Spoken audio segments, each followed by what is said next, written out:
Hello everybody, so right now I'm just chilling in this little blow-up mattress that I have set up in my room. I had a friend sleep over the other day and I just haven't bothered to take it down. Yeah. So, it is Wednesday and I just finished reading Secrets of My Hollywood Life and it is amazing. Yes, it has taken me a little bit longer to read it, but I've just been really busy this week. I mean, they're really good excuses too if you want to hear them. I graduated high school, I went to a party that I hosted a party, and I attended it. As well as I went to one of my friends' party, and then it's just been busy, busy, busy. I had university orientation yesterday. That was a lot of fun. I got to tour around the campus of where I'm going to be going, and I learned a whole bunch of awesome stuff. It was great. It was informative, and I learned a lot. But now I'm going to get into the book review. So this week's book, as you know, is Secrets of My Hollywood Life by Jen Colanita. I believe that's how you pronounce her last name. I don't know. But it's about this girl named Caitlin Burke, who is a star on one of the soap operas that airs every Sunday night, and she plays this girl named Sam, and her co-star, who, Skylar, I can't remember her last name. I don't even know if they mention it. If not, I suck at character names. But she plays her twin, or fraternal twin sister on the show named Sarah. And they're always kind of like feuding behind the scenes.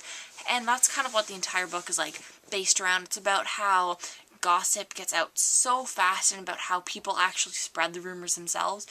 And so the show that they star on is a soap opera, if I didn't already mention that, and it's called Family Affairs.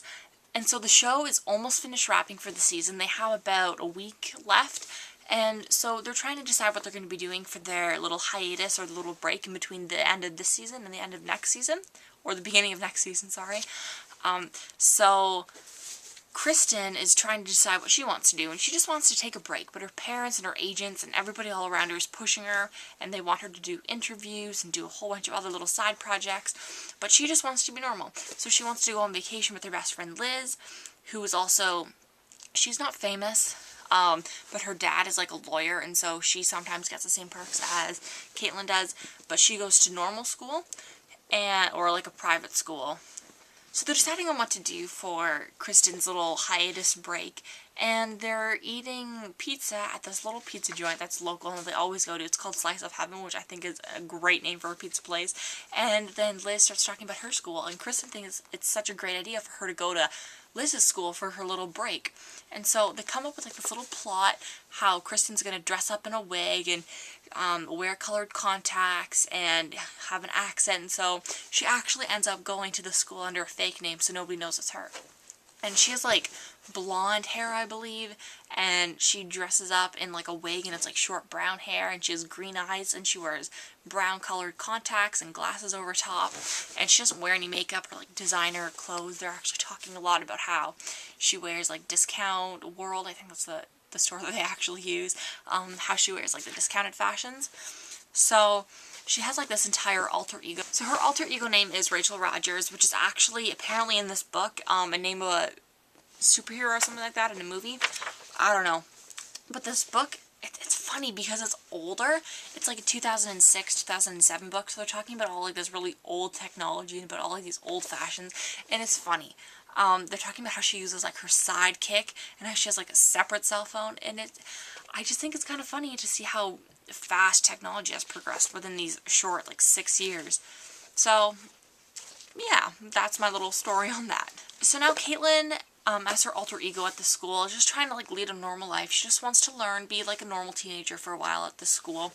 Although she's still in like the Hollywood area and still does all of her press interviews, just not as many as she would have. So Caitlin, trying to fit in at Liz's school, becomes friends with Liz's friends, Beth and Allison, and they become, I don't know, like the Unstoppable Four, like the Fantastic Four, but not really.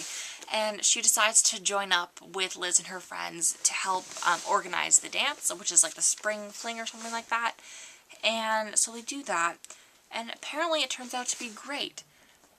And best part, it's always a little romance twists. She has a little crush on one of the popular guys at school whose name is Austin.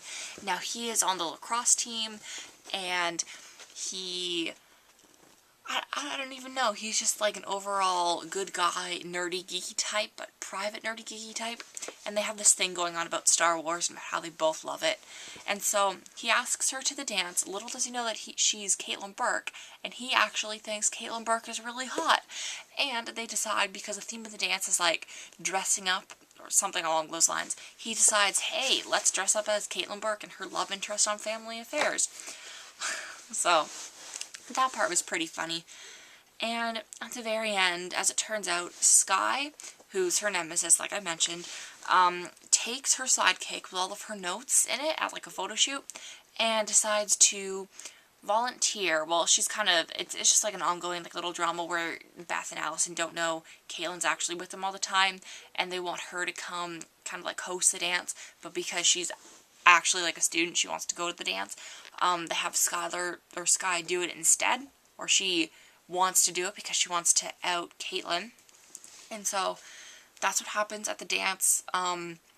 Skye has a whole bunch of like news crews come, and they kind of like out her, saying that she's not actually Rebecca Rogers, she's Caitlin Burke, and then they rip off their wig, just like I imagine they would in Hannah Montana, like they did several times. And so in the ending, I'm gonna let you guys finish this one like I normally do with all books, but it has a very good ending, probably typical ending from what I told you already.